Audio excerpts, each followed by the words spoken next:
ต้มชั่วขอเป็นดอกบัวดอกเดียวใครไม่มองว่าบัวงามเด่นแต่บัวก็เป็นดอกบัวทุกวันอย่างนี้ไม่อยากเด่นดังแต่มุ่งหวังในทางเด่นดีเกิดมาเพื่อสร้างบารมีถวายชีพนี้บูชาดอกบัวดอกน้อยเฝ้าคอยคนที่ใจบุญมาโอบเอื้อเกื้อกูลรู้ค่าของบุญเก็บบัวขึ้นมาเพื่อสร้างความดีและเสริมบารมีดังว่าใช้ดอกบัวนี้บูชาพระสัมมาสัมพุทธองค์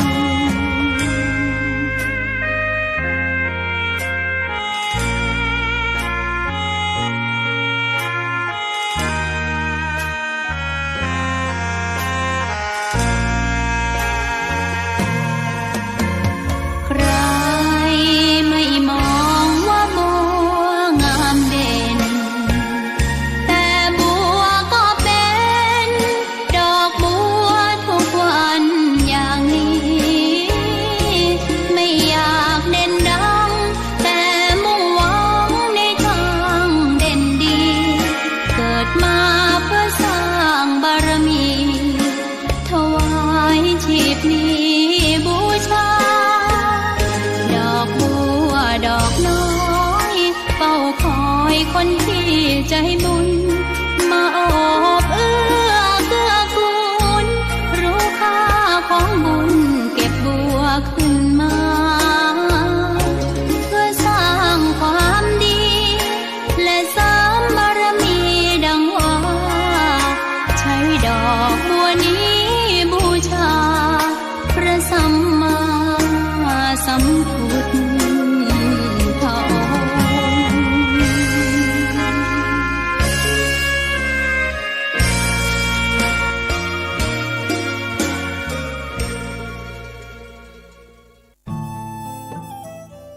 ท่านกำลังติดตามรับฟังสถานีวิทยุกระจายเสียงพระพุทธศาสนาแห่งชาติ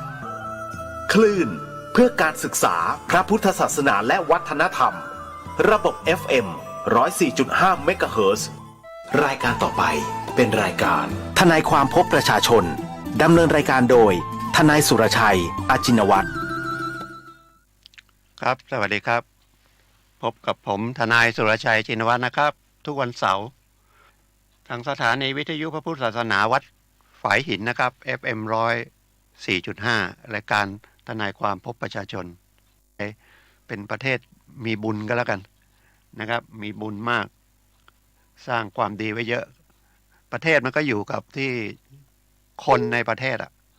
นะครับคนในประเทศก็เหมือนบ้านเหมือนกับผมเปรียบเทียบหลายครั้งเหมือนในบ้านบ้านนั้นมีคนดีนะครับคนมีศีลมีธรรมอย่างเงี้ยนะครับไม่ไปเบียดเบียนคนอื่นมันก็ไม่มีภัยอะไรมากระทบกระทั่งนะแล้วมันกว้างออกไปก็เป็นประเทศนะครับหลายๆบ้านก็เป็นหมู่บ้านหลายๆหมู่บ้านก็เป็นตำบลเป็นอำเภอเป็นจังหวัดเป็นประเทศคนหนึ่งประเทศไทยก็ว่า70 ล้านนะมันก็ต้องผมว่าคนไทยนี่ชอบไปทำบุญนะครับทำบุญก็คือทำความดีไปใส่บาตรไปวัดทุกวันศีลวันศีลหรือวันผมเรียกวันพระนะมาทางนี้ก็วันศีลนะ7 ค่ำ 8 ค่ำ 14 15 ค่ำก็ไปทำบุญกันนะครับทั่วประเทศนะทุกมันก็เลยสร้างเนี่ยนะครับสิ่งที่ดีแล้วก็ภูมิประเทศที่บรรพบุรุษไทยให้สร้างประเทศไทยขึ้นมาอย่างเงี้ยก็เป็นพายุอะไรก็ไม่ได้เข้ามากนะแต่ว่าเอาอย่างตอนนี้ก็ทางภาคใต้นะครับเมืองท่องเที่ยวทางภาคใต้ก็น้ำท่วมภูเก็ต 2 รอบแล้วนะครับกระบี่พังงาตรังด้วยเปล่าไม่รู้ก็ท่วมแต่ว่าเดี๋ยวก็มันก็แห้งนะมันสำคัญเรื่องคนมากกว่านะครับภัยธรรมชาติมันก็ต่อสู้มันก็มาก็ป้องกันได้นะครับแรงที่สุดก็แหลมตะลุงพุกแล้วก็พายุเกที่ชุมพรแต่ที่สึนามินั่นก็ไม่ใช่คนไทยตายเยอะนะเป็นฝรั่งนะครับเดินทางมาท่องเที่ยวแล้วก็เสียชีวิตเยอะมันเป็นกฎแห่งกรรมนะครับมันถึงเวลามันก็ไม่นั่นถึงเวลาตายมันก็ตายถ้าไม่ถึงเวลามันก็ไม่ตายนะครับมีนักโทษประหารถูกตัดสินประหารชีวิตเอาไปยิงเป้ายิงไม่เข้านะแต่เจ็บนะครับช้ำในยิง2 ชุดก็เลยพักไว้ก่อนบังเอิญก็มีประกาศอภัยโทษก็อยู่ในข่ายอภัยโทษด้วยนะครับก็เลยจำคุกตลอดชีวิตจากโทษประหารแต่เดี๋ยวนี้โทษประหารยังมีนะครับแต่ว่าฉีดยาแต่ทีนี้ประเทศไทยก็เป็นส่วนหนึ่งของสังคมโลก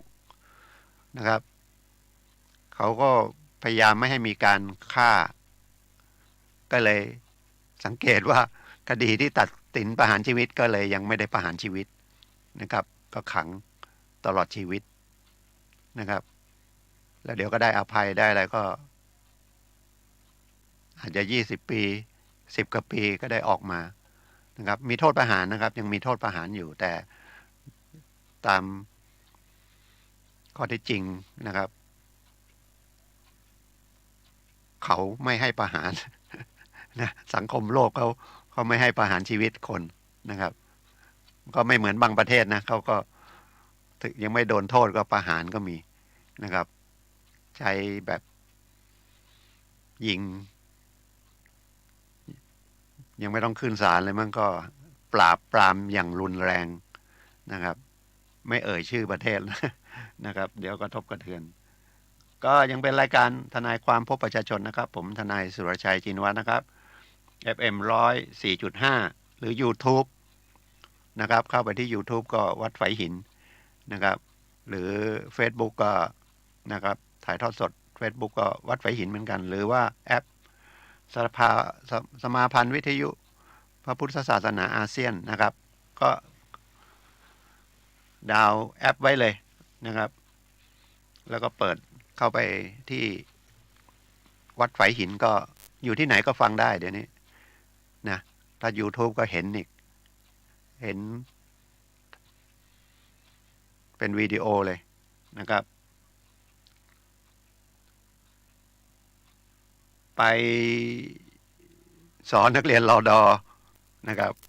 เด็กรุ่นใหม่เขาก็คุยแข่งกับคนนะครับก็ไม่ค่อยได้ผลเท่าไหร่แต่เมื่อวันศุกร์นี่ไปที่เรือนจำกลางเชียงใหม่ที่แม่แตงก็ไปสอนสมาธิในนามของสถาบันพลังจิตานุภาพแก่ผู้ต้องโทษนะครับ200 กว่าคนเพราะว่าสถาบันพลังจิตานุภาพก็ร่วมมือกับกรมราชทัณฑ์นะก็ไปปรับปรุงทางจิตใจเพราะจริงๆคนเนี่ยมันมีกายกับใจอ่ะแต่ตัวสั่งงานคือใจถ้าปรับปรุงใจให้เขารู้ดีรู้ชั่วรู้ผิดรู้ถูกนะครับก็สังคมน่าจะดีขึ้นนะครับไปศาลจังหวัดผมไปที่ศาลเอาเรื่องที่ศาลมาคุยหน่อยแล้วกันนะครับไปเจอคดีไม่ได้คดีกับผมนะพอดีไปเจอขึ้นมาในบัลลังก์ก็เห็นคนตาบอด2 ข้างเลยครับโดนแจ้งข้อหากันโชคทรัพย์โดยการขู่ฆ่าซึ่งถ้าดูตามผมยังติดใจนะแต่กฎหมายเขียนไว้แล้วก็มันเข้าข้อกฎหมายของอาญานะครับประมวลกฎหมายอาญามาตรา337อยู่ในเรื่องของเรื่องทรัพย์นะครับอันนี้เป็นมาตรากฎหมายเขียนกันโชคทรัพย์ขู่จะเอาเงิน เอาทรัพย์สินนะแต่คนนี้เป็นที่ถูกจับเนี่ยเป็นจำเลยถูกส่งฟ้องศาลเนี่ยเป็นคนตาบอดทั้งสองข้างแล้วข้อเท็จจริงตามที่ฟังมานะครับว่าแกก็ให้คนยืมเงินไปจำนวนหนึ่ง2-3 หมื่นบาทอะไรประมาณนี้ไปทวงถามยังไงก็ไม่ได้นะครับก็ไม่รู้ไปรู้จักกับใครหรือยังไงเนี่ยบอกช่วยไปตามหน่อยแล้วก็ให้โทรศัพท์ให้โทรไปทวงถามให้หน่อยทวงหนี้ให้หน่อยคนที่โทรไปก็คล้ายๆใช้แบบระบบนักเลงมั้งไปขู่นะครับว่าให้เอาตังค์มาใช้นะถ้าไม่นั้นจะไปฆ่าคนที่เป็นลูกหนี้นั่นน่ะลูกหนี้คนตาบอดลูกหนี้คนไม่ลูกหนี้ตาไม่บอดนะเจ้าหนี้ตาบอดแล้วเขายืมเงินไปแล้วก็ไปทวงเองก็ไม่ได้นะก็วานคนตาดีไปคนตาดีแล้วก็ให้โทรศัพท์ไปด้วยนะครับให้คนตาดีช่วยไปทวงคนตาดีก็โทรไปทวงเงินแต่ไปบอกว่าถ้าไม่เอาเงินมาใช้จะไปฆ่านะเข้าข้อกฎหมายเลยโทษ7 ปีเพราะคนนั้นเขาไปแจ้งความแล้วตำรวจก็เอาเบอร์ที่มันปรากฏในมือถือของตัวลูกหนี้เช็คย้อนออกมาเป็นโทรศัพท์ของคนตาบอดคนตาบอดตอนแรกก็ที่ถูกจับก็ปฏิเสธตลอดนะบอกว่าไม่ได้ทำอย่างนั้นก็ขึ้นศาลนะครับทนายก็เป็นทนายขอแรงเหมือนกันแต่ว่าไม่ใช่เป็นผมนะเป็นอีกคนหนึ่งน้องทนายก็เลยมาคุยกับผมว่าเอาไงดีอย่าปฏิเสธไปแล้วสู้คดีไปปฏิเสธไปสู้คดีไปโอกาสชนะแพ้ยังไม่รู้นะเพราะจำเลยก็ตาบอดแล้วจะเอาพยานไหนมาเบิกความนะครับแล้วมันเช็คมามันก็เป็นว่าโทรศัพท์เราแต่ถ้ารับสารภาพก็โดนโทษแต่โอกาสรอลงอาญามีนะครับเพราะว่าความผิดเป็นความผิดครั้งแรกไม่เคยกระทำความผิดมาก่อนรับสารภาพก็ลดครึ่ง2เมื่อลดครึ่งแล้วก็น่าอยู่ในเกณฑ์ที่รอลงอาญาก็คือมีโทษอยู่แต่ไม่ต้องเข้าไปเรือนจำครับนะครับเพราะว่าสูงสุดเนี่ยมีขั้นต่ำนะขู่ฆ่ากันโชคทรัพย์เนี่ย6 เดือนถึง7 ปีสูงสุด7 ปีขั้นต่ำ6 เดือนศาลอาจจะลงโทษถ้ารับสารภาพศาลอาจจะลงโทษ4 ปีสมมุตินะ4 ปีรับสารภาพก็ลดครึ่งก็เหลือก็รอลงอาญาได้เพราะว่าคดีถ้าโทษจำคุกไม่เกิน3 ปีเนี่ยนะศาลอาจจะรอลงอาญาได้รอลงอาญาก็ออกจากเรือนจำแล้วนะครับเนี่ยบางทีมันเรื่องไม่เป็นเรื่องนะแต่มันถึงเวลามันเป็นเรื่องใหญ่ถึงถ้าฟังรายการผมแล้วก็พยายามฟังไปเรื่อยๆนะครับเพราะบางทีเหตุการณ์ที่มันไม่น่าเกิดขึ้นมันอาจจะเกิดขึ้นแล้วถ้าเราไม่มีข้อมูลไว้เลยไม่ได้ฟังรายการเกี่ยวกับกฎหมายหรือไม่ได้สนใจเรื่องกฎหมายไว้เลยเนี่ยมันจะตกใจเครียดมากแล้วก็มันไม่น่าเลยบางทีก็มันไล่แรงขนาดนี้เนาะผมก็เพิ่งเคยเห็นคดีนี้อย่างนี้เองนะครับแต่ไปดูข้อกฎหมายเขาก็เขียนไว้ชัดเนาะว่าข่มขู่เนี่ยเป็นการโชคทรัพย์แรงกับลักทรัพย์อีกนะแต่จะไปบอกคนตาบอดมันทำผิดไม่ได้ก็ไม่ได้มันก็ไม่ได้ก็ไม่ใช่เนาะคนตาบอดก็ทำผิดได้บางทีก็ไปลักทรัพย์ก็มีเผลอๆก็ไปร่วมกันลักทรัพย์อะไรอย่างเงี้ยหรือไปค้ายาบ้า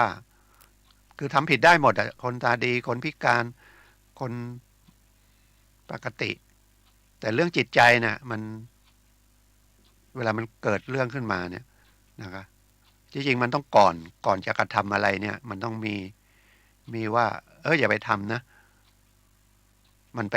เบียดเบียนคนอื่นอย่างเงี้ยคิดทันไหมจะไปรักเขาเราก็ถ้าของเราโดนลักก็ไม่ทันคิดอย่างนั้นหรอกก็ไปรักแล้วโดนจับไปออกมารักอีกคดีที่ผมไปเป็นทนายขอแรงเป็นคดีที่3ของคนจำเลยคนนั้นนะคดีที่1เขาก็ผมไม่ได้เป็นทนายแต่ว่าเขาก็โดนข้อหาลักทรัพย์ศาลน่าจะลงโทษปีเดียวรับสาภาพก็เหลือ6 เดือนออกมาลักทรัพย์อีกโดนไปปีครึ่งแล้วคดีที่3ที่ผมไปเป็นทนายให้โดน2 ปีครึ่งก็เลยตกลงก็อยู่ในเรือนจำตลอดเพราะว่าตำรวจก็เอาทีละคดีแล้วก็ให้นับโทษต่อเพราะว่าถ้ารวมกันไปฟ้องอันเดียวกันอะไรเงี้ยมันก็อาจจะโทษน้อยเพราะว่าคดีลักทรัพย์มันก็โทษไม่ถ้าไม่มีอาวุธไม่มีอะไรเป็นลักทรัพย์นะแล้วก็กลางวันอะไรอย่างเงี้ยโทษมันก็น้อยแต่ถ้ากลางคืนงัดเข้าไปใช้ยานพาหนะเนี่ยโทษมันก็สูงนะครับที่พูดนี่ก็คือเตือนบางทีเราไม่ค่อยนะลูกหลานเราก็ไม่ได้ฟังก็คนที่อยู่บ้านก็เป็นผู้สูงอายุก็ฟังไว้แล้วก็เตือนลูกหลานก็ได้บางทีไปหยิบโทรศัพท์เพื่อนมาจะตั้งใจไม่ตั้งใจก็แล้วแต่แล้วก็เอาไปขายอะไรอย่างเงี้ยนะครับมันไม่ใช่สนุกหรือเป็นขนองก็ต้องโดนโทษทางอาญาถ้ามันอายุเกิน17-18 ปีขึ้นไปก็เป็นผู้ใหญ่แล้วนะครับถ้าโทษทางอาญาเนี่ยนะครับถึงมาคุยกันนะครับเป็นเรื่องของกฎหมายเพราะว่าถ้าไม่มีกฎหมายสังคมมันก็อยู่ไม่ได้เพราะว่าคนยิ่งมากเท่าไหร่กฎหมายก็มากไปตามคนน่ะก่อนประเทศไทยมี10 กว่าล้าน5 ล้าน10 ล้านขึ้นมาปุ๊บเดี๋ยวนี้ก็70 ล้านแล้วมีคนเพื่อนบ้านที่เข้ามาทำงานอีกเป็นล้านก็ไม่รู้คนในประเทศไทยมี70 หรือ80 ล้านนะครับแล้วก็ออกกฎหมายมาเยอะตามจำนวนคนนะเพราะว่าแต่ละคนมันก็ความคิดไม่เหมือนกันนะครับก็พยายามออกกฎหมายมาคล้ายๆบังคับอ่ะแต่ถ้ามันจิตใจมันไม่ไปอ่ะบังคับยังไงก็ไม่ได้นะครับมันต้องปรับปรุงทางจิตใจด้วยปรับปรุงทางกฎหมายด้วยเอากฎหมายมาอย่างเดียวยิ่งแรงเท่าไหร่นะครับโทษมันก็จะบางทีเขาก็ทำผิดไปแรงไปเลยเหมือนบอกคดีข่มขืนเนี่ยต้องประหารชีวิตทุกรายอย่างเงี้ยเขาก็จะฆ่าเลยถ้าไหนๆก็ไหนๆแล้วฆ่าไปอาจจะจับไม่ได้ก็ได้เขาก็คิดอย่างนั้นคนร้ายแต่จริงๆคดีข่มขืนถ้ามันมีอาวุธมีอะไรก็โทษแรงนะครับแต่ถ้าข่มขืนให้ระวังนะครับมันเป็นคดียอมความได้นะบางพฤติกรรมนะแล้วคดียอมความได้ขอเตือนอีกครั้งนะครับคดียอมความได้เขียนไว้ในประมวลกฎหมายอาญาเลยนะครับเช่นฉ้อโกงหลอกกันเนี่ยหลอกเอาสตังค์เนี่ยบุคคลต่อบุคคลนะไม่ใช่ฉ้อโกงประชาชนนะคดีเช็คคดีข่มขืน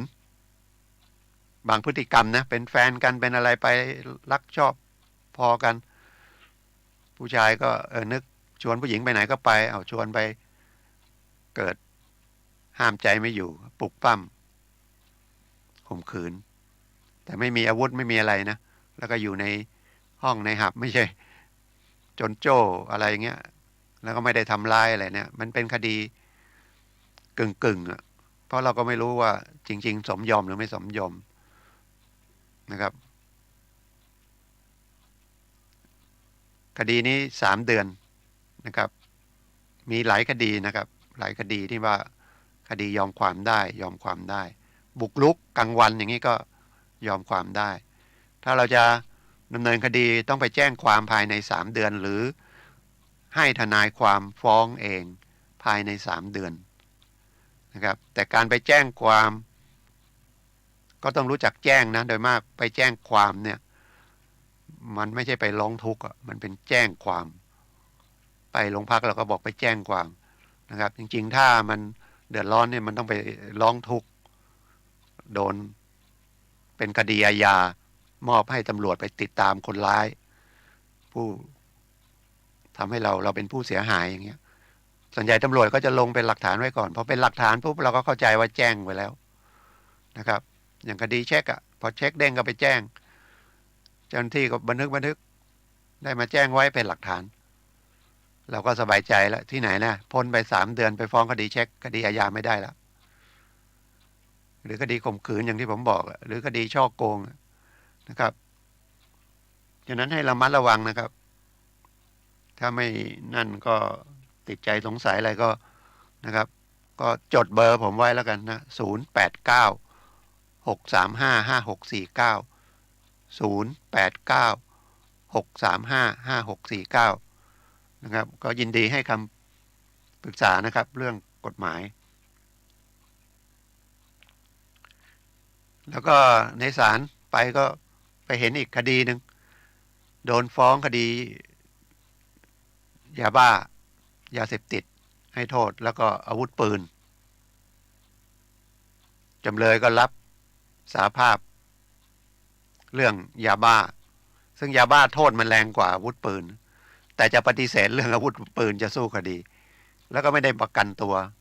ก็อยู่ในเรือนจำอัยการก็บอกรับสารภาพยาบ้าก็รับสารภาพเรื่องอาวุธปืนไปเลยนะครับจำเลยก็ไม่ยอมไม่ค่อยจะไม่ฟังเขาบอกเขาจะสู้ว่าอาวุธปืนไม่ได้ของเขาอะไรอย่างเงี้ยนะครับทนายเขาก็มีทนายแต่เป็นทนายขอแรงก็พยายามคุยช่วยกันคุยเพราะว่าคดีโทษยาบ้าเนี่ยมันโทษมันสูงกว่าเมื่อเรารับสารภาพมันลดครึ่งอาวุธปืนบางทีมันผิดไม่ผิดนะบางทีเราเห็นมันไม่น่าจะผิดกฎหมายเราจะสู้คดีเนี่ยมันต้องดูว่าสู้คดีกับรับตามฟ้องไปแม้แต่เราไม่ได้กระทำผิดอันไหนได้ประโยชน์กว่านี่มันคือถ้าจะลงโทษก็ลงโทษน้อยเพราะว่าถ้าไปสู้คดีมันก้ำกึ่งสู้คดีเกิดศาลไม่เห็นด้วยก็ลงโทษเต็มไม่ได้ลดแต่ถ้ารับสารภาพครึ่งหนึ่งละแล้วมันเหลือโทษน้อยก็อาจจะรอลงอาญาอย่างคดียาเสพติดเมื่อรับแล้วโทษมัน10 ปีอย่างเงี้ยรับสารภาพก็เหลือ5 ปีโทษอาวุธปืนมันปีเดียวรับสารภาพมันก็6 เดือนก็ติดคุกเพิ่มมาอีก6 เดือนแล้วก็คดีก็จบไปเลยเพราะว่าถ้าคดีจบไปเป็นคดีเสร็จเด็ดขาดเนี่ยนะครับเกิดมีอภัยโทษก็ได้สิทธิ์อภัยโทษด้วยแต่ถ้ายังอยู่คดีไม่เสร็จเด็ดขาดอยู่ระหว่างอุทธรณ์ฎีกาเนี่ยเวลามีกฤษฎีกาประกาศอภัยโทษเนี่ยคดียังไม่ได้เสร็จเนี่ยไม่ได้มีสิทธิ์อยู่ในนั้นเพราะว่าเขาจะให้คดีที่เสร็จเด็ดขาดก็คือไม่ตัดสินจำคุกไปแล้วนะครับจะสังเกตว่าบางทีพอได้ข่าวจะมีเขาก็สังเกตว่ามีงานใหญ่ไหมมีงานอย่างเนี้ยวันที่26มีงานพระราชทานเพลิงแล้วพอพระราชทานเพลิงแล้วก็ต้องมีงานเหมือนเป็นเรียกว่าวันฉัตรมงคลของกษัตริย์นะครับพระบาทสมเด็จพระเจ้าอยู่หัวรัชกาลที่10นะครับท่านขึ้นครองราชย์แล้วแต่ยังไม่ได้มีเรียกว่าวันฉัตรมงคลนั้นนะก็อาจจะได้มีการอภัยโทษนะครับเพราะก็เป็น การสร้างบุญสร้างบารมีของพระบาทสมเด็จพระเจ้าอยู่หัวด้วยก็อภัยโทษนะครับก็อยู่ในเกณฑ์ที่จะลดโทษสำคัญนะครับลดโทษเข้าไปในเรือนจำเนี่ยถ้าไม่เคยเข้าไปเรือนจำเลยนะครับคือไม่ได้เข้าไปซ้ำสองซ้ำสามเนี่ยเข้าไปก็อยู่ชั้นดีอ่ะชั้นดีก็มีสิทธิ์อภัยโทษอภัยโทษอย่างน้อยก็ลดเดือนละ5 วันเนี่ยตอนแรกเดือนหนึ่งลด5 วันเยอะนะครับถ้าติดคุก1 ปีแต่ได้ลดโทษเดือนหนึ่ง5 วันเนี่ยมันก็จะเหลือไม่กี่มันก็หายไปเดือนหนึ่งเลยนะติดคุกประมาณ10 เดือน11 เดือนแล้วถ้าติดไปแล้วอยู่ก็ยิ่งลดน้อยเดือนละ5 วันถ้าปีหนึ่งก็ลดไป2 เดือนนะบางทีผมเดือนหนึ่งลดแค่5 วันเองนิดเดียวเองไม่นิดนะ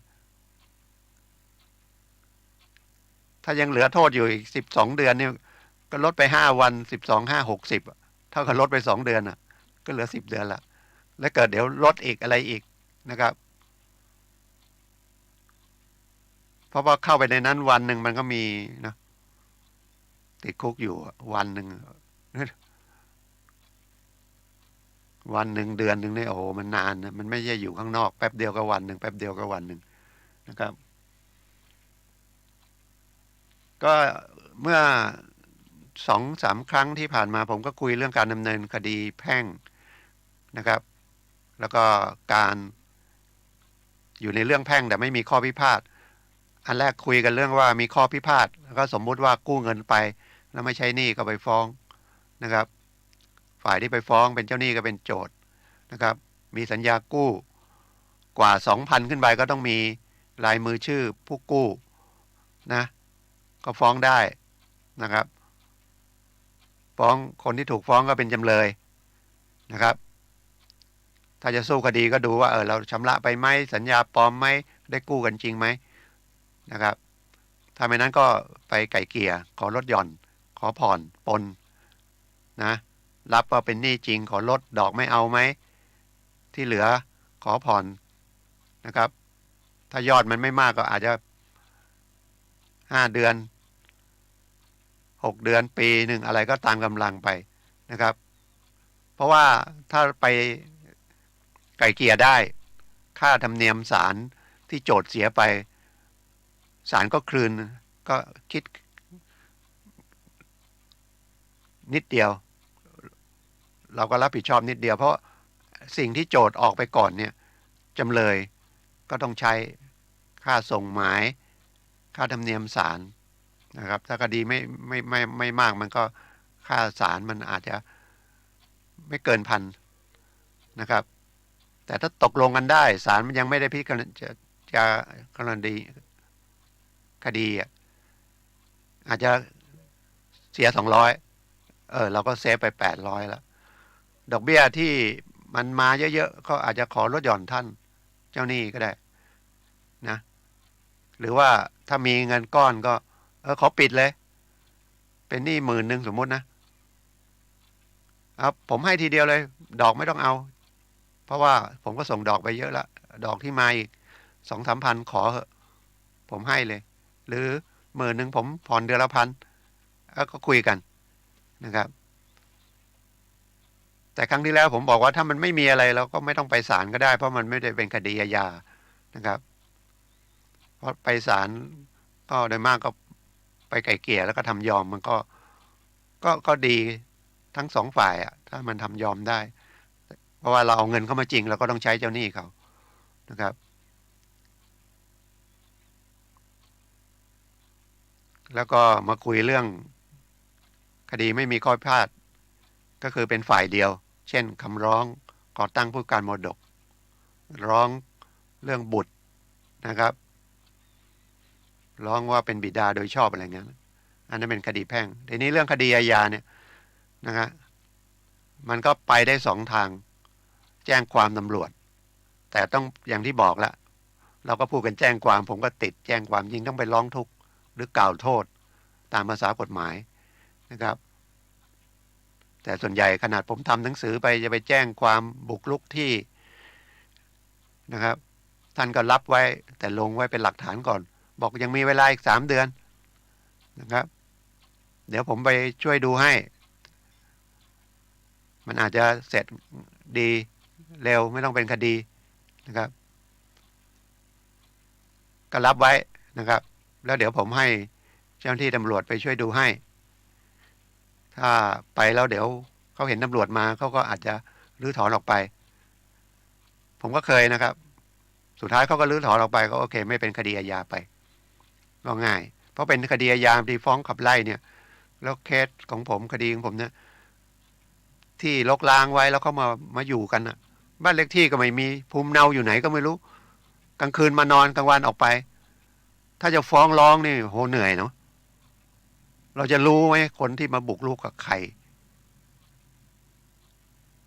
เนี่ยบางคนมีที่ไว้อย่างเชียงใหม่เนี่ยเคสผมก็ที่เชียงใหม่ได้มรดกมาเป็น10 ปีทิ้งว่างๆไปนานๆไปดูทีปีงไปดูทีเอ้าใครมาอยู่ก็ไม่รู้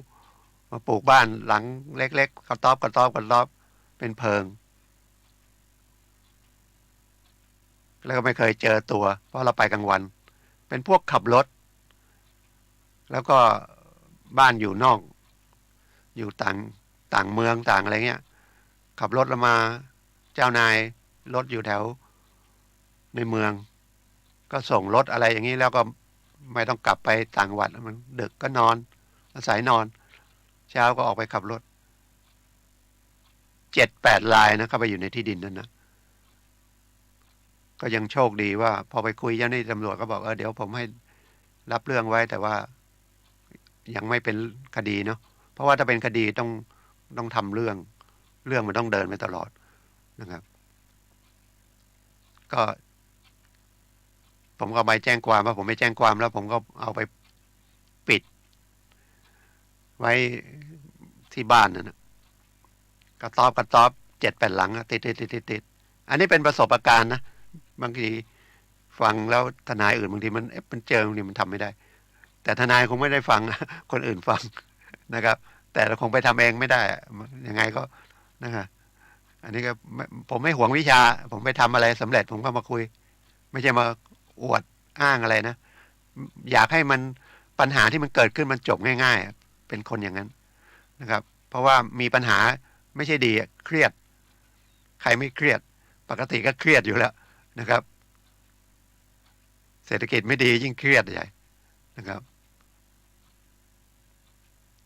ถ่ายเอกสารปิดแล้วก็ทำเหมือนกับโนติสปิดไปอีกให้ออกไปภายใน15 วันแล้วก็ไปแจ้งความไปแล้วนะส่วนใหญ่เขาก็กลัวตำรวจนะเขาก็ออกกันไปเขาโอเคเหลือรายหนึ่งหาเจ้าตัวไม่เจอนะครับ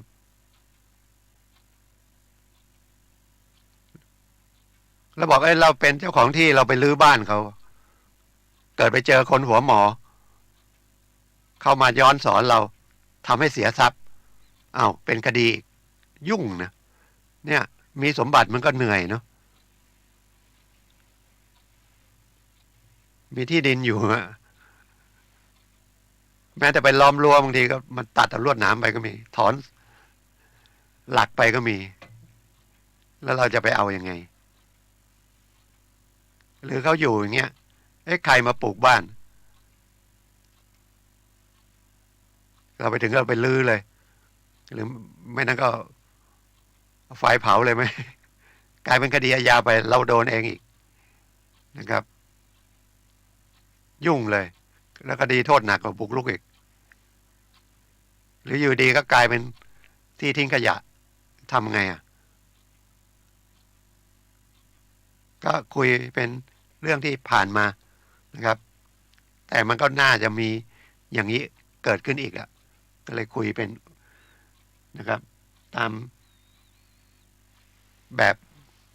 ออกรายการผมก็คุยอย่างเงี้ยนะครับมีเรื่องบังคับคดีออกใหม่มันก็เหมือนเดิมแต่เพิ่มจำนวนเงินขึ้นมานะครับของใช้ส่วนตัวเสื้อผ้าอาภรณ์เครื่องนอนที่หลับที่นอนแหละนะ ก็ไม่เกิน20,000ถ้าเกิน20,000เขายึดได้บางทีมันกฎหมายมันเขียนแล้วอ่านยากนะ20,000หรือไปตีว่ายึดได้แค่20,000เหรอไม่ใช่ของที่อยู่กับตัวเราเสื้อผ้าเครื่องนุ่งห่มอ่ะมูลค่าประมาณ20,000นะครับเป็นโต๊ะตู้เตียงอะไรที่เราใช้อ่ะนะครับสมัยก่อนมันไม่มียึดได้หมดอ่ะก่อนผมทำงานใหม่ๆฝึกทนายนะครับทนายคนนั้นก็ไปยึดทรัพย์ก็ยังไปยึดทีวีตู้เย็นอันนี้ก็ถือของใช้นะครับส่วนตัวไหมมันก็ถ้าไม่เกิน20,000ยึดไม่ได้อันนี้หมายของตู้เย็นนี่เป็นของเราชำระหนี้หมดนะคนละคดีคนละกรณีกับคุณไปเช่าซื้อแล้วผ่อนไม่หมดนั่นเขามายกเอาไปนั่นอันนั้นของยังไม่ได้ของเรานะเนี่ยมันละเอียดนะครับเรื่องกฎหมายถ้าบางทีตู้เย็นเราเนี่ยตู้เย็นเรายังไงผ่อนยังไม่หมดแล้วไม่ผ่อนเขาก็มายึดเอาไปขายทอดตลาดขาดเท่าไหร่ก็มาตามมาให้เราชำระหนี้ต่ออันนี้เช่าซื้อแต่ถ้าเราซื้อตู้เย็นนั้นผ่อนเสร็จแล้วใช้ตู้เย็นไว้อยู่ในบ้านราคามันก็ไม่ตู้เย็นก็ไม่กี่ตังค์นะ4-5 พันเขาจะมายึดเนี่ยเดี๋ยวนี้ก็มันไม่เกิน20,000เนาะไม่ใช่ชิ้นเดียวนะหลายๆชิ้นมันอาจจะมีเตาแก๊สเครื่องใช้ในครัวหุงหากินหม้อหุงข้าว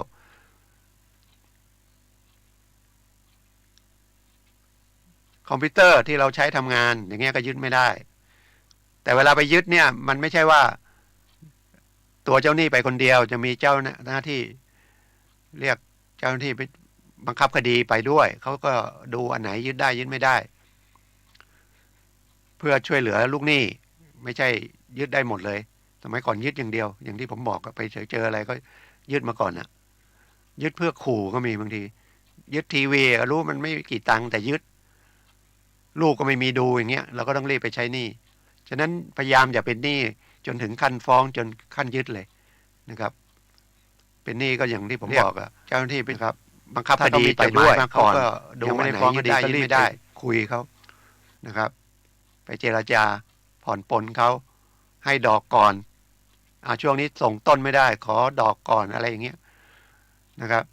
แต่ลูกหนี้ก็บอกฉันไม่มีหมดปัญญาก็ว่ากันไปอย่างนั้นก็เขาก็ต้องมาบังคับคดีอย่างเงี้ยมันกฎหมายจะถามเวลาเป็นลูกหนี้ไม่ยุติธรรมเลยกลับกันถ้ากับเป็นเจ้าหนี้ไปยึดอะไรไม่ได้ก็เอาละกฎหมายไม่ยุติธรรมอีกละตกลงเอาไงมันไม่ใช่อยู่ฐานะไหนยุติธรรมไม่ยุติธรรมมันก็ต้องในฐานะนั้นเป็นเจ้าหนี้ก็มียึดทรัพย์ลูกหนี้มาขายเอาเงินไม่พอก็ไปยึดมาขายอีกแต่กฎหมายก็ออกมาช่วยเหลือบางส่วนที่มันพออยู่กันได้นะครับไม่ใช่ยึดจนหมดเนื้อหมดตัวนะครับ2เครื่องทำมาหากินเครื่องมือในทำอย่างเกษตรก็เครื่องมือการเกษตรนะครับไม่เกิน100,000ถ้าเกิน100,000เขาก็ยึดส่วนที่เกิน100,000เอาผมยกตัวอย่างที่เคยพูดในนี้อย่างเรารับจ้างเย็บผ้ามีจักรอยู่5 หลังอย่างเงี้ยเอา10 หลังเนี่ย10 หลังละ 10,000เราต้องเย็บผ้าเพราะถ้าเราไม่มีรายได้เลยจะเอาเงินไปให้เจ้าหนี้ได้ไงตัดมือตัดเท้าเลยนะครับถ้ามัน10 ตัวละ 10,000มันก็ไม่ถึงมันก็ยังอยู่ในแสนก็เอาของเราไปไม่ได้แต่ถ้าตัวที่11ตัวที่12เกิน100,000หรือมีเครื่องอะไรอย่างอื่นที่มันไม่เกี่ยวกับทำมาหากินวิชาชีพเราอย่างนั้นนะครับอย่างทนายคอมพิวเตอร์มันก็คงไม่เป็น100,000เนาะยื่นไม่ได้เครื่องมือทำมาหากินคนมอเตอร์ไซค์รับจ้างรถรับจ้างถ้ารถไม่เกิน100,000อย่างรถแดงรถรับจ้างหรือเครื่องมือเกษตรรถไถนาเล็กๆ10,000-20,000เครื่องสูบน้ำ5,000มีดพาอะไรพวกนี้ก็ยึดไม่ได้หรือสัตว์จะยึดวัวควายเนี่ยนะถ้ามันยังอยู่ในรวมกันแล้วมันไม่เกิน100,000มันก็เกษตรกรหรืออาชีพอื่นเนี่ยที่มันใช้เครื่องไม้เครื่องมือเนี่ยคนขายกับข้าวรถเข็นอย่างเงี้ย หม้อต้มก๋วยเตี๋ยวนะครับตู้โชว์อาหารอย่างเงี้ยไม่ถึงแสนหรอกก็ยึดไม่ได้พูดอย่างนี้คนที่เป็นลูกหนี้ก็ดีใจเจ้าหนี้ก็เครียดกฎหมายไม่ยุติธรรมปกป้องลูกหนี้แต่จริงๆมันก็ผิดนะตอนที่ตัวจะให้เขากู้ว่าเราพิจารณาดีไหมนะแต่จริงๆบางทีคนไทยก็ให้ด้วยความน้ำใจเนาะฉะนั้นเมื่อเป็นหนี้ก็ต้องไปใช้คืนเขาตามกำลังหรือทำมาหาได้ก็ผ่อนปลนอะไรเขาเพราะเขาก็เอาเงินที่เขาเก็บหอมรอมริบเผลอๆไปเขาก็ไปกู้ยืมคนอื่นมาอีกมาให้เรากู้นะครับก็ให้มันพอดีแล้วกันกฎหมายมันก็ตัวหนึ่งนะครับแต่เรื่องในจิตใจกันก็ควรว่าอันไหนมันเหมาะสมแต่ถ้ามันกฎหมายอันนี้ออกมาก็คือช่วยนะครับหรือถ้าโชคดีเป็นข้าราชการเนี่ยยึดไม่ได้สักอย่างบำเหน็จบำนาญอะไรก็ไม่ได้เป็นเงินหลวงแต่ถ้าเป็นรัฐทำงานเอกชนเลยนี่ก็เงินเดือนก็ไปอายัดหรือไปหักก็ต้องเหลือให้ใช้ไว้ 20,000 นะครับเกินอย่างนั้นถึงจะได้ถ้าเป็นคนพิการนี่อุปกรณ์ที่ทำให้แก้ไขแทนอวัยวะขาเทียมมือเทียมหรือคนตาบอดมีสุนัขที่พาไป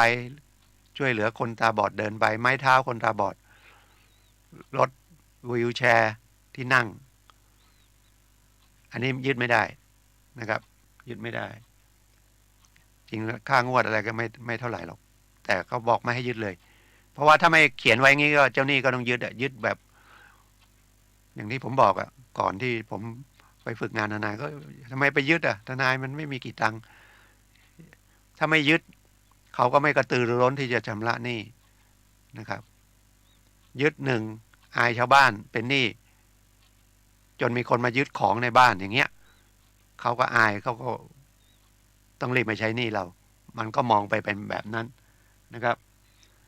สำคัญก็คือเงินชำระกิจนี่ยึดไม่ได้นะครับหักก็ไม่ได้ไม่ใช่บางคนบอกว่าฉันเอาไม่หมดเงินชำระกิจมาเงินช่วยเหลือศพนะครับ